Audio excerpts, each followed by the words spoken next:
Hello students. पिछले video में हम लोगों ने कूलम्स लॉ के बारे में पढ़ा था। उसमें हम लोगों ने देखा था कि दो चार्ज पार्टिकल है, दोनों एक दूसरे को फोर्स लगाता है तो उसका वैल्यू कितना होता है। तो उसका जो फॉर्मूला आया था वो आया था F equal to 1/4 pi epsilon naught Q1 Q2 by R square. ये हम लोग को फॉर्मूला मिला था, ठीक है। लेकिन क्या होगा जब ये तो फॉर्मूला सिर्फ दो चार्ज के लिए, दो चार्ज अगर रखा हुआ है तो दोनों के बीच जो फोर्स होगा वो कितना होगा हम लोग इस फॉर्मूला से निकाल सकते हैं।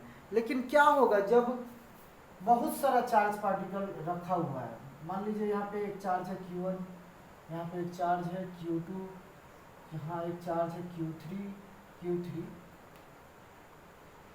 Q4, Q5, इस तरह से n नंबर ऑफ चार्ज है, Qn मान लेते हैं।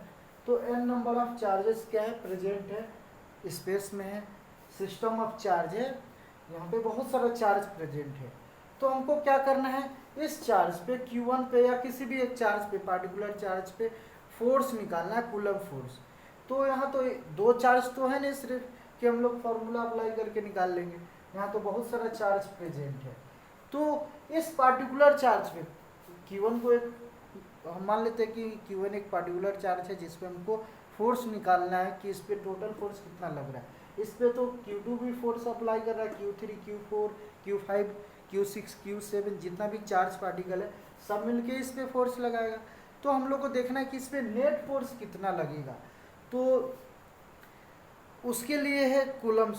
कूलम्स लॉ सिर्फ अप्लाई नहीं होता है यहाँ पे, कूलम्स लॉ यहाँ काम नहीं करेगा। उसके लिए हम लोग को देखना होगा सुपरपोजिशन प्रिंसिपल।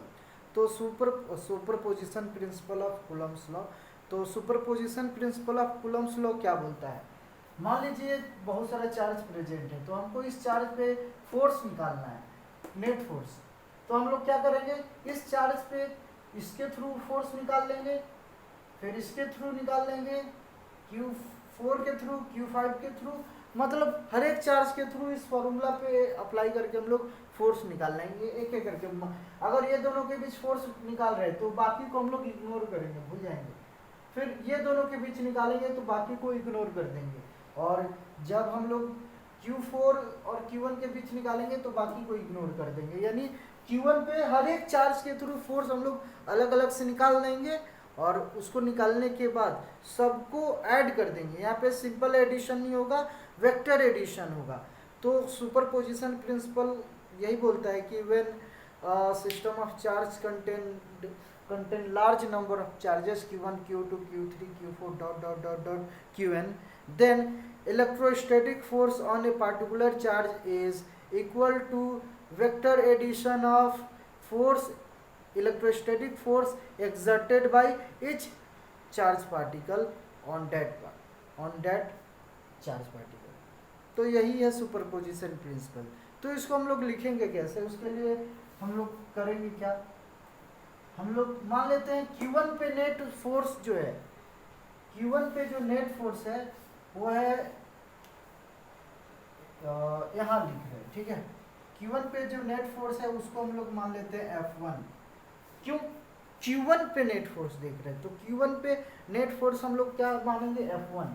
तो F1 जो होगा वो हम लोग इक्वल होगा वेक्टर एडिशन ऑफ Q2 के थ्रू फोर्स, यानी Q1 और Q2 के बीच जो फोर्स होगा वो होगा वो F12 plus Q1 and Q3 के बीच फोर्स F13 प्लस F14, यानी F12 का मतलब है force on charge Q1 due to Q2 की वजह से Q1 पे कूलम फोर्स, और F13 का मतलब है चार्ज 3 की वजह से चार्ज 1 पे Q1 पे Q3 के द्वारा जो लगाया गया फोर्स है वो है। उसी तरह से Q14 यानी चार्ज ये जो Q4 जो है Q1 पे कितना फोर्स लगा रहा है, F15 plus dot dot dot dot F16 F17, मतलब जितना चार्ज होगा F1n, मतलब n नंबर ऑफ चार्जेस है तो उसको हम लोग सबको वेक्टर एडिशन कर देंगे। यहाँ पे वेक्टर एडिशन हो रहा है, सिंपल एडिशन नहीं, वेक्टर का साइन दिया जा रहा है, ये बता रहा है कि वेक्टर एडिशन हम लोग करेंगे। तो सुपरपोजिशन प्रिंसिपल बस यही बताता है कि दो चार्ज बहुत सारा चार्ज पार्टिकल अगर स्पेस में प्रेजेंट है, सिस्टम ऑफ चार्ज में बहुत सारा चार्ज है, तो किसी पार्टिकुलर चार्ज पे जो नेट इलेक्ट्रोस्टैटिक फोर्स होगा, कूलम फोर्स होगा, वो हर एक चार्ज के फोर्स के वेक्टर एडिशन के बराबर होगा। यही है सुपरपोजिशन प्रिंसिपल, इसको हम लोग इस तरह से लिखते हैं। अब बात करते हैं F12 कितना होगा। F12 को हम लोग कैसे निकालेंगे, तो उसके लिए हमको ये दोनों के बीच डिस्टेंस पता करना होगा। मान लेते हैं ये दोनों के बीच डिस्टेंस है R12, मतलब Q1 से Q2 के बीच डिस्टेंस है R12, ये दोनों के बीच डिस्टेंस है R13, R14, R15, उसी तरह से R16, R17, R1n, इस तरह से होगा। तो F12 कितना होगा, मतलब Q1 और Q2 के बीच जो फोर्स होगा F12 वो इक्वल होगा कितना, 1/4 पाई एप्सिलॉन नॉट। इस फॉर्मूला पे पुट होगा, ये तो ठीक है, Q1 भी रहेगा Q2 भी रहेगा, डिवाइडेड बाई डिस्टेंस कितना दोनों के बीच R12 होल स्क्वायर, ये मैग्नीट्यूड ही रहेगा। लेकिन ये जो वैल्यू है, ये जो फॉर्मूला है, ये स्केलर वैल्यू को देता है, स्केलर को, मतलब फोर्स तो वेक्टर है, लेकिन इससे हम लोग को उसका मैग्नीट्यूड मिलता है। अब इसको वेक्टर में कन्वर्ट करने के लिए हम लोग को क्या करना होता है, यूनिट वेक्टर से मल्टीप्लाई करना होता है R12 कैप। तो इस R12 कैप से मल्टीप्लाई कर देंगे तो ये एक वेक्टर क्वांटिटी बन जाएगा। इसका अगर कॉन्सेप्ट नहीं पता है, वेक्टर पढ़ना होगा, तो वेक्टर अगर आएगा आप लोग को तो समझ आ जाएगा। तो वेक्टर पे हम एक अलग ही वीडियो बनाएंगे आप लोग के लिए, तो समझ आ जाएगा कि मतलब इसको हम लोग कैसे लिखते हैं। तो और इसके अलावा जहाँ जहाँ प्रॉब्लम होगा ये इस सब टॉपिक में, उस पर हम ज़रूर वीडियो बनाएंगे, जो भी टॉपिक होगा। तो आप लोग क्या कीजिएगा, लाइक और शेयर कर दीजिएगा, ताकि मेरे को थोड़ा सा कॉन्फिडेंट मिले कि हाँ मेरा वीडियो में सब्सक्राइबर बढ़ रहा है, लाइक बढ़ रहा है। तो हम जितना ज़्यादा कॉन्फिडेंट आएगा उतना एनर्जी के साथ हम वीडियो बनाते जाएंगे। तो चलो आगे हम लोग बात करते हैं।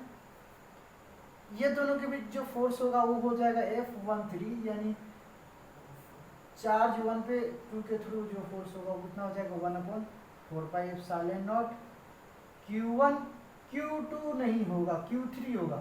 1 और 3 के बीच में देख रहे हैं, दोनों के बीच का डिस्टेंस R13 होल स्क्वायर। इसको वेक्टर में कन्वर्ट करने के लिए इससे हम लोग को मल्टीप्लाई करना होगा। उसी तरह से F14 कितना हो जाएगा, यहाँ Q4 हो जाएगा। फिर F15 के लिए Q5, इस तरह से हम लोग क्या करेंगे, पुट करते जाएंगे, आ जाएगा।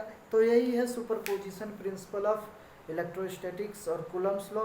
सिंपली हम लोग अब इसका जो एप्लीकेशन है ना न्यूमेरिकल, उससे हम लोग को एक्चुअली समझ आएगा कि ये बोलना क्या चाह रहा है। और हम लोग न्यूमेरिकल के लिए एक अलग से वीडियो बनाएंगे, देखेंगे इसका जो भी न्यूमेरिकल्स है, और बहुत ही इजी वे में हम लोग समझेंगे न्यूमेरिकल्स को, बहुत ही इजी वे में, और काफ़ी अच्छा से समझ आ जाएगा। तो इस वीडियो को लाइक एंड सब्सक्राइब कर दीजिएगा, शेयर भी कर दीजिएगा। आज के लिए इतना ही, bye bye, have a nice day.